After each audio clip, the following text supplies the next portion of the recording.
పెళ్లి చేసుకుంటానన్నాడు, ఎంగేజ్మెంట్ చేసుకున్నాడు, అంతా బాగుంది అనుకునే టైంలో ప్లేట్ ఫిరాయించాడు. వాడు చేసిన నికృష్టపు పనికి వధువు పెళ్లి కాకముందే తనువు చాలించింది. ఈ ఘటన ఖమ్మం జిల్లా సీతారాంపురంలో జరిగింది. పెళ్లి చేసుకుని అత్తారింటికి వెళ్లి సంతోషంగా జీవిస్తుందనుకున్న కూతురు విగతజీవిగా పడి ఉండడంతో తల్లిదండ్రులు కన్నీరు మున్నీరవుతున్నారు. ఈ ఫోటోలో ఉన్న వ్యక్తి పేరు బిచ్చా. అమ్మాయిలతో ఆడుకోవడంలో ఆరితేరిన మృగాడు. ఇంకా చెప్పాలంటే కిరాతకుడు. ఇతడు పెట్టే టార్చర్ మామూలుగా ఉండదు. మాయమాటలు చెప్పడం, లైంగికంగా అమ్మాయిలను వాడుకోవడం, ఆ తర్వాత ముఖం చాటేయడంలో బిచ్చా మాస్టర్ డిగ్రీ చేశాడని చెప్పొచ్చు. ఇంజనీరింగ్ పూర్తి చేశాడు. కానీ అన్ని కన్నింగ్ తెలివితేటలే ఉన్నాయంటే ఎలాంటి ఆశ్చర్యం లేదు. ఇక్కడ చూడండి, ఈ అమ్మాయి పేరు తుళ్లిక శ్రీ.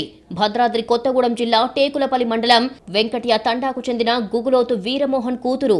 ఈమె కూడా ఇంజనీరింగ్ పూర్తి చేసిందే. ఇటీవల పెద్దలు ఈ అమ్మాయిని బిచ్చకు ఇచ్చి వివాహం చేయాలని నిర్ణయించారు. ఇరువైపులా పెద్దలు కూర్చొని పెళ్లి విషయాలు మాట్లాడుకున్నారు. ఎయిర్పోర్ట్లో ఉద్యోగం చేస్తున్నందున తనకు 60 లక్షలు కట్నం కింద కావాలని బిచ్చ డిమాండ్ చేశాడు. అందుకు తుళ్లిక శ్రీ తల్లిదండ్రులు ఒప్పుకున్నారు. అంతా ఓకే అనుకున్నాక ఇద్దరికీ ఎంగేజ్మెంట్ కూడా నిర్వహించారు. ఎంగేజ్మెంట్ అయ్యింది మొదలు బిచ్చ తన కథ షురూ చేశాడు. తనకు కాబోయే భార్యను దేవాలయాలకు తీసుకుని వెళ్తానని అత్తామామలకు చెప్పాడు. వారి అనుమతితో విజయవాడ, భద్రాచలం, కొత్తగూడెం తదితర ప్రాంతాలకు తీసుకెళ్లాడు. తిరిగి సురక్షితంగా అమ్మాయిని తీసుకువచ్చాడు. ఇంతవరకు బాగానే ఉంది. కానీ ఆ తర్వాతే అసలు కథ షురూ అయ్యింది. ఆగస్టు 8న తన అన్నయ్య కుమారుడి పుట్టినరోజు ఉందని చెప్పి మళ్లీ శ్రీని తీసుకుని వెళ్లాడు. కానీ అలా వెళ్లి తిరిగి వచ్చిన శ్రీ శరీరమంతా గాయాలతో ఇల్లు చేరింది. పెళ్లి కళతో కళకళలాడాల్సిన కూతురు నీరసంగా, విచారంగా కనిపించడంతో అసలేమయ్యిందని తల్లి ఆరా తీసిందే. దీంతో అసలు విషయం బయటపడింది. బిచ్చ తనను పెట్టిన మానసిక, శారీరక ఇబ్బందుల గురించి తల్లికి చెప్పుకుంది శ్రీ.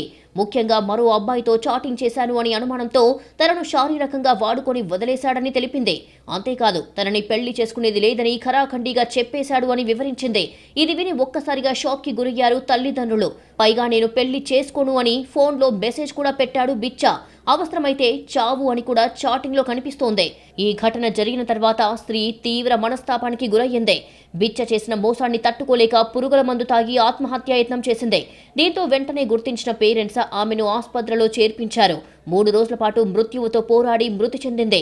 మరోవైపు బిచ్చపై స్త్రీ తల్లిదండ్రులు టేకులపల్లి పోలీస్ స్టేషన్లో కేసు పెట్టారు. ప్రస్తుతం నిందితుడు బిచ్చ పరారీలో ఉన్నాడు. గతంలోనూ స్త్రీ కాకుండా మరో 3 అమ్మాయిలను ఇలాగే పెళ్లి పేరుతో లైంగికంగా వాడుకొని మోసం చేసి వదిలేసినట్లుగా గుర్తించారు. నిత్య పెళ్లి కొడుకు బిచ్చను పట్టుకొని కఠినంగా శిక్షించాలని స్థానికులు డిమాండ్ చేస్తున్నారు.